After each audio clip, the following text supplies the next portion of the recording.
Trip in the 55. Into the picture. Pushed by Casey Mears. Kenseth with Harvick behind him. Oh, there's contact. Stewart into the middle of the pack and over.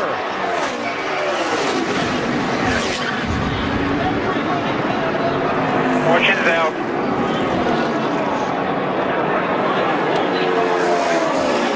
And a huge wreck to end this race. Matt Kenseth is going to get... Hi, I'm Jason Priestley. And I'm Gabrielle Carteris. Some of your friends may be having sex, but because they might be doing it doesn't mean you have to. The only foolproof way to not get a sexually transmitted disease like AIDS is by abstinence. But if you are active, use common sense. Protect yourself. Your future belongs to you. Don't put yourself at risk. He was determined to be one of the gang if it killed him. And it almost did. Several weeks later, after smoking reefers, Marty's befogged brain hit on a clever way to open pop bottles. Later, Stan went to the hospital for swallowing broken glass. Marty badly cut the inside of his mouth, though he didn't even know it at the time. Duke was the one who got Marty on the habit. It was just a business matter to Duke, though Marty didn't find it out till later. Hey, Marty. Here. Okay, here. What's that? H. H? What's H? That's a lot. It's heroin. Will it make me sick like the reefers did? Go on and try it. I dare you. How much does it cost? This one ain't gonna cost you nothing. It's free. Go on. I dare you. In his ignorance, Marty took that dare, little knowing the eventual horror that lay in the deadly white powder. Those first capsules were free. But when Marty started asking for them, the price came high. $1.50 apiece. That's right, kid. $15. This ought to hold me for a while. I hooked my camera to get this, though. Where's my cut? You don't get one. This kid's hooked. Go out and get some new kids if you want to cut. Well, he's still snorting it. So what? Snorting or mainlining? Do you really think this is the right thing for us to be doing, Ivana? What will people think? Let them talk. Donald. Ivana. It's wrong, isn't it? But it feels so right. Then it's a deal? Yes, we eat our pizza the wrong way. Crust first. Introducing stuffed crust pizza from Pizza Hut. With a ring of cheese baked into a totally new, thinner crust, you'll want to eat it the wrong way. Crust first. May I have the last slice? Actually, you're only entitled to half. Large, just $9.99.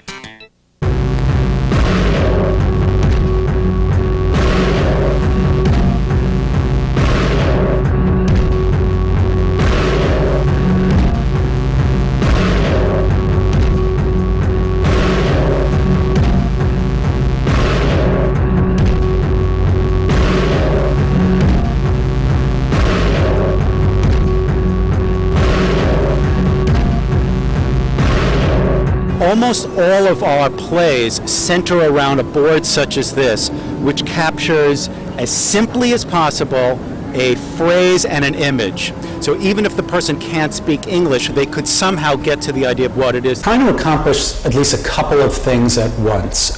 First and foremost, we want to stimulate a debate about whether surveillance cameras should be allowed to proliferate everywhere in city spaces.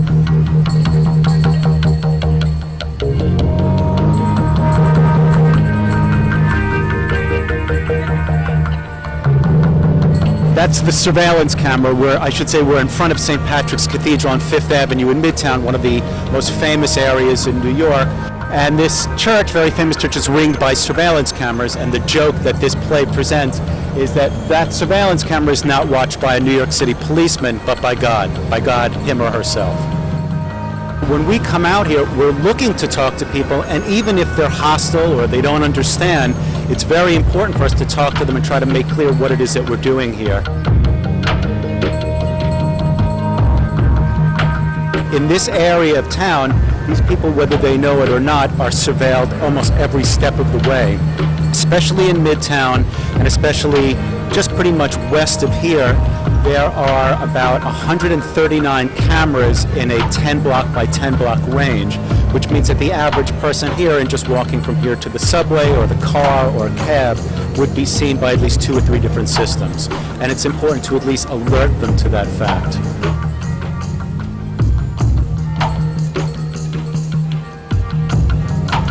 We first did a play called Ubuhra, and that was on December 10th of '96 in a subway station in New York City. But it was in January and February of '98 that the city began to install surveillance cameras in Washington Square Park and in housing authorities and other areas, and it's as if that history sort of caught up with us.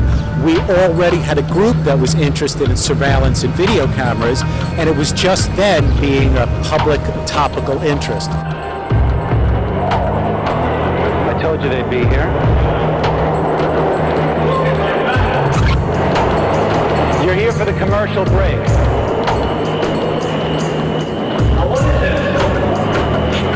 We're a group that protests surveillance cameras by doing satirical plays in front of them. Instead of either just writing a letter to my congressman and saying, I'm opposed to this camera, congressman, that would be what a standard leftist would do. An anarchist might climb up here at night and destroy the surveillance camera.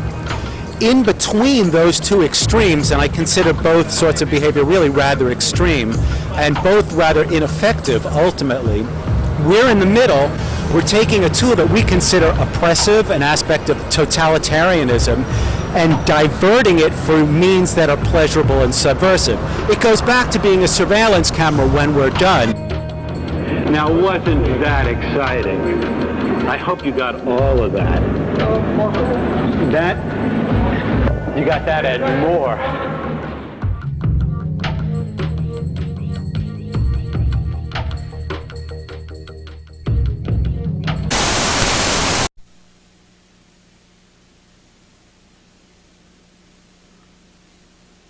There will be 50 people give $1,000. And do it right now, or I am finished. Now try me.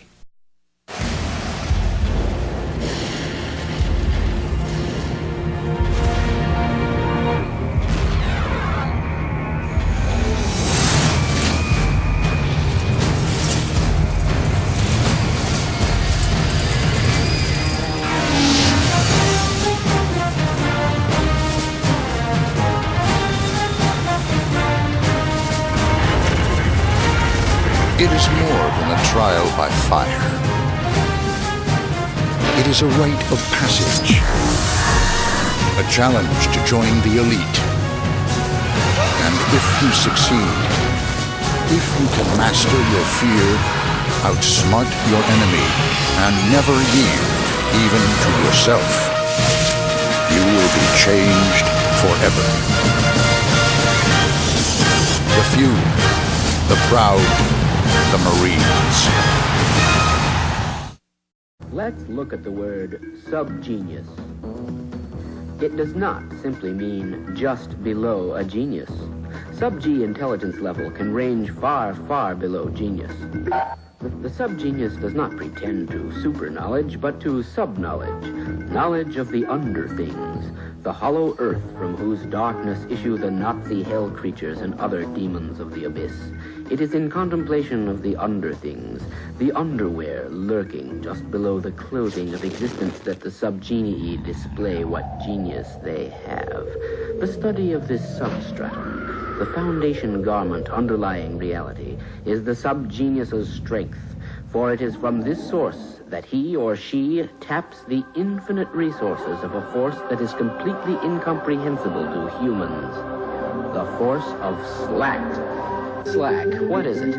Well, if you have to ask, you will never know. You were born with original slack, an infinite supply of it. But the conspiracy has most of it now. They don't even know what it is, but that hasn't stopped them from stealing it away. How do you think you ended up a slave to their so-called work? It's the human condition. It's things falling apart. It's fat ladies in double-knit jumpsuits beating their kids in Kroger's. True slack is by definition indefinable. It is a kind of direct perception, unfettered by common sense. It is not mere laziness. It is rather a kind of active sloth. Slack in its pure form makes happiness seem like agony by comparison. Next to slack, the nirvana known to mystics and saints is like endless torment. Slack is different for each person. One might call it something for nothing. But the normals, the mediocritans, the somnambulacs, and pseudo-subslans have tried to make it something which we have been led to believe we must work to buy. It is this yearning for slack that separates us from the normals. The human may live out his entire life in a grinding cycle of slacklessness, his hours consumed by meaningless toil, interspersed with meaningless leisure. Yet he never feels cheated. He thinks it is natural. Perhaps we should pity them, but face it, most people are venal jerks, half-witted cattle, racing each other to be first to the slaughterhouse, and stampeding you along with them.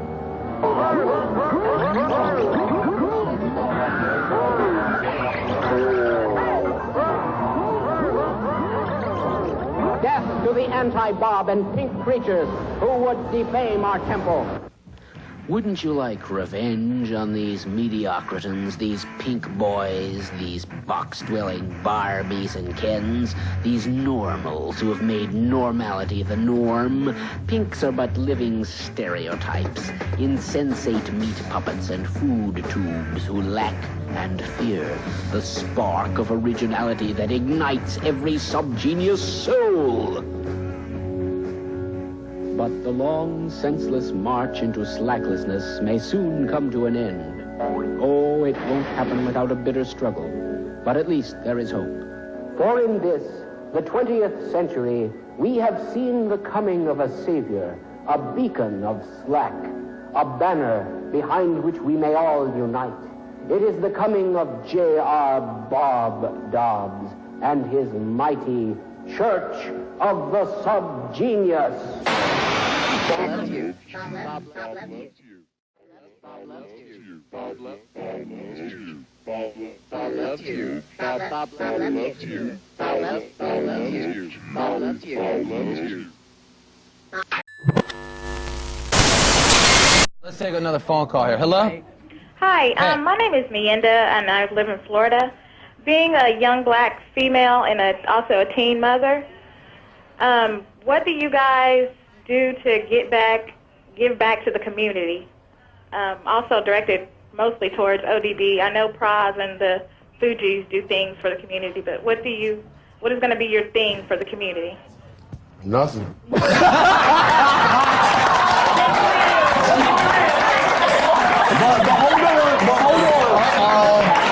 don't get me wrong. Don't get me wrong now. Don't get me wrong. For beautiful human life.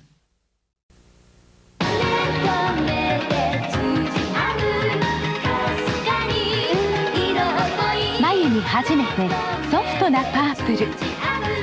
簡単で楽しいアイメイクです。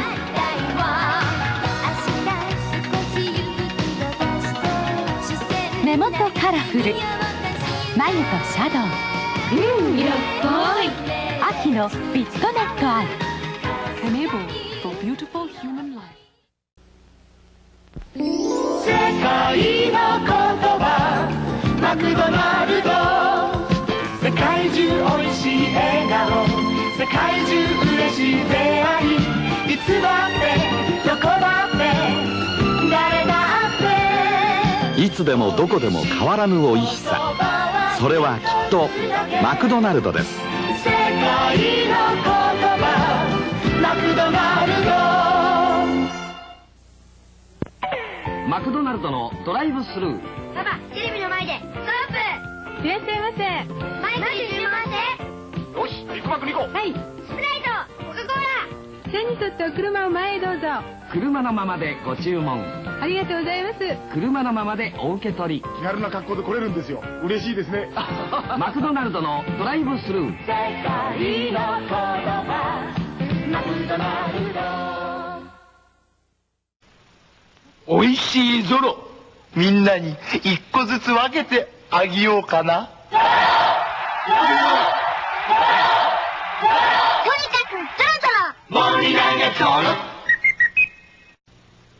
どうしたの？頭痛の種が入ってるの。見せてごらん。ほら。ああ ACE 処方で早く効く頭痛に脳神。明治の親ちゃんです。何か一言、とってもうまいなっせ。俺の大好物や。時々キュウリ食べたくなるの。明治のスナック。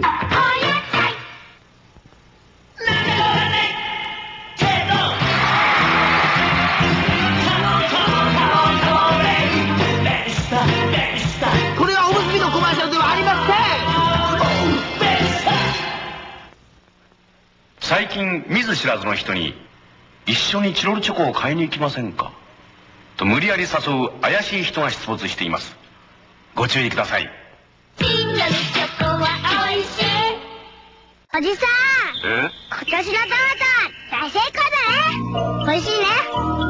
来年も頑張ってね。このおじさん泣いてる。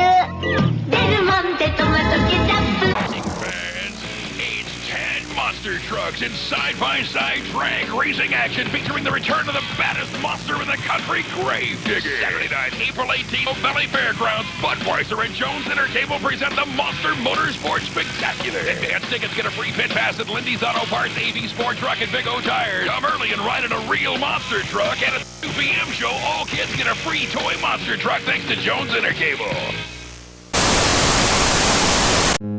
Duncan Laurie is an award-winning glass and metal artist. From his incredible workspace come laboratory located on a lush peninsula off the coast of Jamestown, Rhode Island, Laurie experiments with some astonishing electronic devices. On a beautiful summer day, he explained what the science of radionics was all about.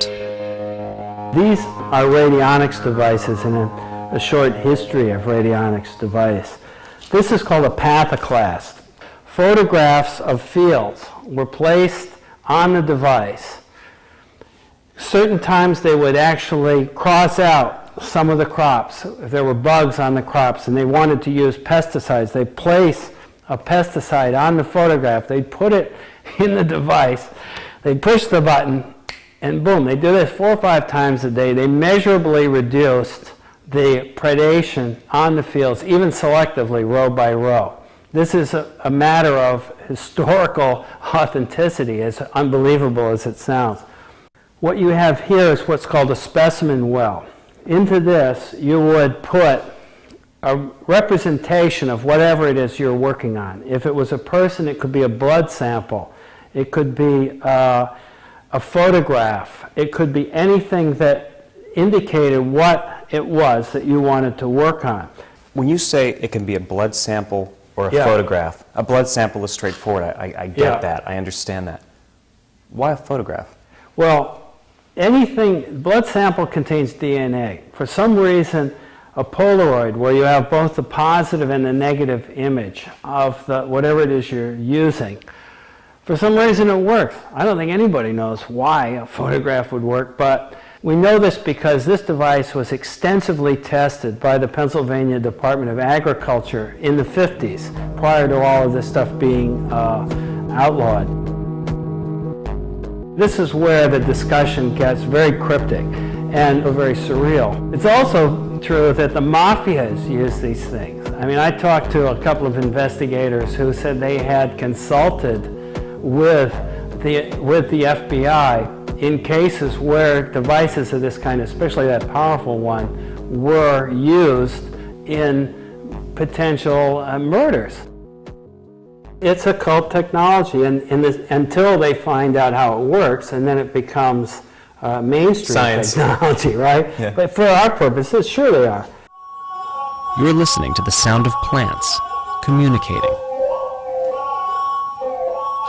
Back in the 70s, there was a lot of research about plant consciousness, and some of this had to do with the fact that plants reacted to signals that were coming from other plants, and these could be detected very much like the sensors we have here. In fact, Clive Baxter was a man who had it was a lie detector equipment, wired plants up, found that one plant that wasn't wired up would react to harm that the plant that was hooked up, and vice versa. So you had this plant symbiosis of signals, something like perhaps it's some field phenomena happening between plants. He even went so far as to hook up shrimp that were on a timer, and at a certain point the shrimp would fall into scalding water, and the scalding water, they would die immediately, and the plant on the electroencephalogram would go, rah! You know, just the signal would go crazy. They'd be screaming, essentially, feeling the demise of the shrimp. I'm thinking that it's possible that by running these signals through audio processors, sophisticated ones, that we're revealing more of what's in the signal, not just adding something to a simple pitch shift, because of the fact that there's a complex biology involved, that we're opening that signal up. The more it opens up, the more it seems the plants want to do. The more range you give them of expression, the more they seem to work with that range and produce an incredible deeper effects, just like there. All of a sudden I'm talking about it, and the next thing we know, the thing's boosting itself right up. You know, so there's this funny reciprocity between the plant and the operator and whatever else is going on in the room. You put on some music, all of a sudden they seem to be pegging themselves to the music. Is that a magnetic phenomena, or is that a biological phenomena? I can't say, you know, but it's wild to see it. These things are also interacting with other invisible realms. I mean, how do I know that there isn't, a gnome living in that tree that's taking advantage of this to express itself, you see? What this stuff is a way of looking at a technology which keeps it a little bit out of like the ego potential of the operator to amass personal power and then do, various different things with it for personal gain. This is sort of more oriented towards how does the technology, how can it be used in a creative context? You say, how do you want to use this to produce art? Can you move weather with it? Can you affect crops? Could you do something with this artistically that would be like a crop circle? You see, where certain amount of the field you treat, certain amount you don't. It's in the design. Now, if somebody did that using this technology, it would wake up millions of people to the potential of what this kind of energy is. The Indians and the Native American people did this a lot, but we don't view it through that lens. We view it through a cultural lens and as part of the technical level that they had at that time when they were working with bows and arrows and hide and everything else. We say, well, it's got to be on that level, it can't be more sophisticated. Until you look at the fact that information is being used here in a subtle way, coupled with earth energy. So imagine that symbol is a personal intention that this individual, as an operator, is using on a highly active spot on the landscape energetically to broadcast his intention to affect the condition of that he wants to improve. He has some suffering. There's lack of water, so they go to these places, they hammer one into the wall, they put this prayer into it, and all of a sudden you have an energetic change. You have a rainstorm coming in. I saw this happen in the Hopi Pueblos. Every year the snake dance would be performed in an area where they have 6 to 8 inches of rainfall a year. Within 20 minutes of the finishing of the dance, the weather was coming in, it was raining. You can't tell me that's just coincidence. So somehow they're using directed intention through design, through art, coupling it with physical energy, subtle energy of some kind, and making things happen. Why aren't we doing that? We're supposed to be so advanced, How come our artists are sitting around making, these self-reflective, metaphorical pieces that are just basic commodities. If you want to get ahead here, you just listen to these guys. See, Hamid, our goal is to help the customers, of course. But if we're on the phone too long, we don't make any money. We go out of business, and then what will the customers do? I am Hamid. I am Chinese. Do not hang up on me. See that? Keep up the... Good evening. Elvis Presley died today. He was 42. Apparently it was a heart attack. He was found at his home in Memphis, not breathing. His road manager tried to revive him. He failed. A hospital tried to revive him. It failed. His doctor pronounced him dead at 3 o'clock this afternoon. The end, at an early age, of one of the two most spectacular careers in the history of American entertainment, the other being Frank Sinatra's. Long after he became an institution, here was how Presley looked and sounded on an NBC television special 4 seasons ago. Presley was very nearly at the peak of his career when he was drafted into the Army. That was 1958. Here he's arriving for a tour of duty in Germany, an enlisted man driving a Jeep. He could have gone into what they call special services and avoided the kind of time put in by ordinary soldiers, but Presley didn't. Actually, he trained as a tank man. He sold records in the multiples of millions, made millions, bought a string of Cadillacs, one after another, gave away a string of Cadillacs to people he liked, and along the way he was married in 1967 to Priscilla Ann Bullier. The very symbol of sex for all of the millions or hundreds of thousands of teenagers, was married only once, and then relatively late. The couple had one child, a daughter. The marriage did not last very long. It ended in divorce. For 3 decades now, as a prime mover behind industrial music, rave, and as the leader of his own high-tech cult, Genesis Peerage has infuriated the powers that be with his deliberately provocative ideas and lifestyle. A near-death experience left the young Peerage determined to become a beatnik writer and radical. His instinct for finding other genetic terrorists, like himself, inspired the performance art events of Coom Transmissions.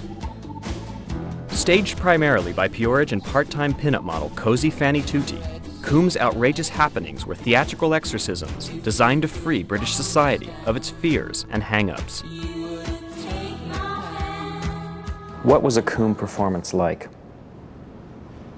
At the very beginning, they were more like street theater and theater of the absurd, very improvised, based around different mythical characters that we invented. And later on, we started to explore taboos, sexual taboos, behavioral taboos, even deeper, and got into what would now be called transgressive art, although at that time there was no category for that.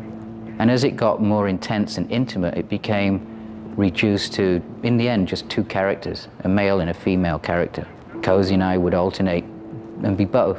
And I always saw that as being androgynous, not 2 people.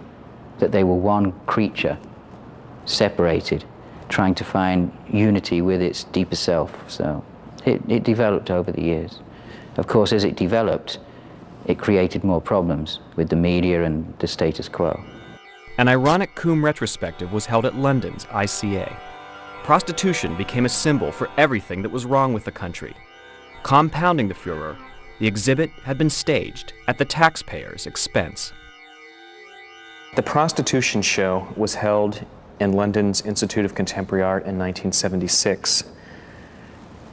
This was pretty far out stuff that you were doing in any institution, let alone one that is owned by the Queen. So I'm wondering, do you think that the Queen actually knew about the tampon sculptures and the pornographic photos that were hanging and what was going on just down the street from Buckingham Palace that night?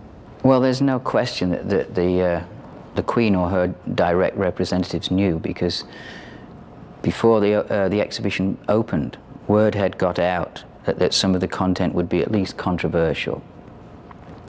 And 3 law lords were sent down who said that they were sent as representatives of Buckingham Palace. And they said, basically, this show must close. It was never open.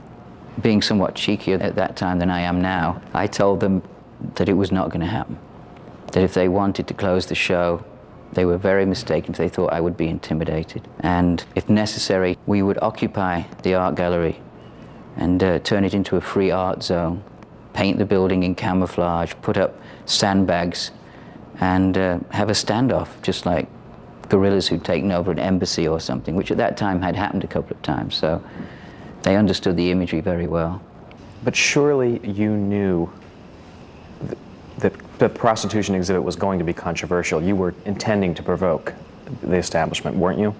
I was curious to see what would happen.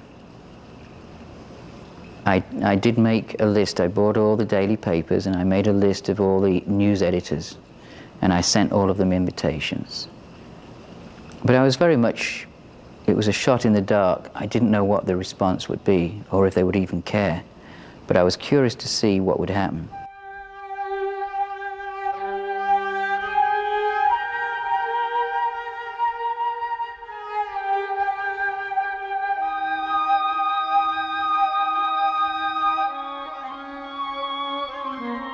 It was a very bizarre time, and this was all prior to the Sex Pistols and what was to come.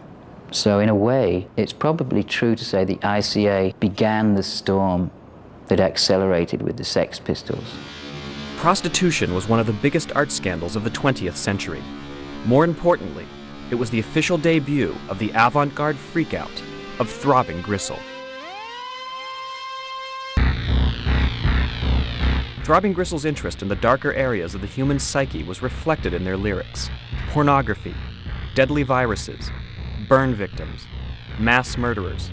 It was difficult to tell if the group was endorsing their subject matter or merely saying, "Here it is."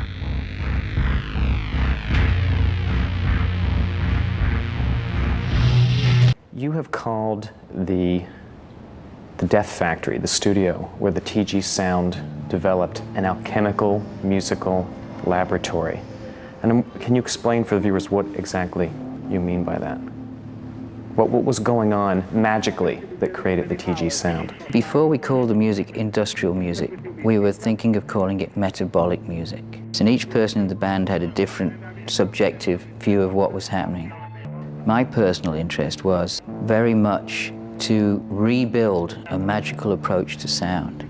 I still to this day believe all sounds in and of themselves are linked with archetypes and metabolic functions and psychic functions. And they don't have to be in a cultural pattern that's obvious. In fact, sometimes chaos is preferable because the unlikely can occur. And one of my first ever inspirations to begin making any music was the book Zanoni by Sir Bulwer Lytton, in which there's an alchemical violinist who talks about the legend that there are a certain combination of notes that you can play on a violin that are not normal musical notation. You can only find them by a combination of faith and random chance. And when you strike those notes together, if you do, you leave this world and you enter another dimension. You transcend being reincarnated, being in a human body, and you leave. It's a key. It's a key to a divine being. And I think that's what music was originally. In ancient times, we had a different consciousness. It wasn't the kind of consciousness that we have now. When people made sounds, they could see other beings still. We only forgot to do that when we developed Western language and perspective and architecture.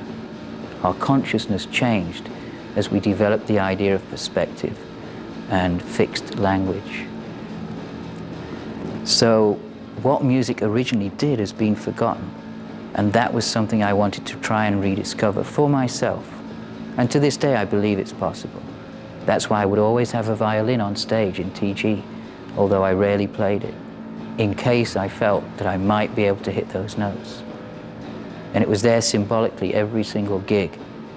And that was my totem to say, I may leave this world, and you may come with me, because if you're in the room locked in with this event, and your body and your neurology are also to some degree controlled by the sounds at that point. Who knows what could happen? And we've had people who hallucinated, we've had people who had visions, we've had girls say they had spontaneous orgasms, we've had people become violent for no apparent reason and not understand why. Music is very powerful, and it doesn't have to be a recognizable form. The power in and of itself of any sound is enough. Tibetans know this. Tibetans use singing bowls not to sound pretty and sell in shops. The original singing bowls are very specific frequencies which release specific chemicals in the brain and body in order to alter the state of consciousness. So we took that idea, okay, high frequencies alter consciousness. That's why we got piezo horns before they were common and put them right across the top. But we didn't have a formula or a specific destination. We were happy just to see what happened. That's why it was a laboratory.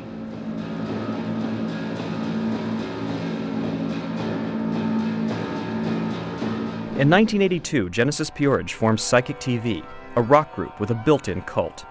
For a few stamps, the Temple of Psychic Youth, Topi for short, would send you a magical toolkit for creating your own designer reality. How did people who were interested in joining the Temple of Psychic Youth, who were interested in becoming initiated, contact you? Well, we used to put an address, a P.O. box on the records initially, and anyone who was interested could write in. And then, to a degree, we took the structure of a magical order or a Masonic order, and one of the things we wanted was for people to be serious about wanting to change. So the basic bottom line is, as we said over and over again, we believe in change. We believe people should change, that change should be constant. Nothing should remain fixed. You should be in the present, moving to the future. And that takes a commitment. You don't want to waste time talking to people who just want to have a signed photograph. So we built a structure that required people to initiate themselves by sending them first leaflets, and then in the leaflet there were 2 manifestos about our version of reality. And if you were interested in that manifesto, you could write again and purchase the grey book. It was 23 pages and it had some more manifestos, and then an example of a ritual that people could do in private, which involved having an orgasm. In that ritual, people would write down something that they truly desired and wanted. It could be very simple. It could be to pay the rent. It could be, and often was, to have a girlfriend or a boyfriend. That was very common. For some people, it was more abstract. And sometimes it was written down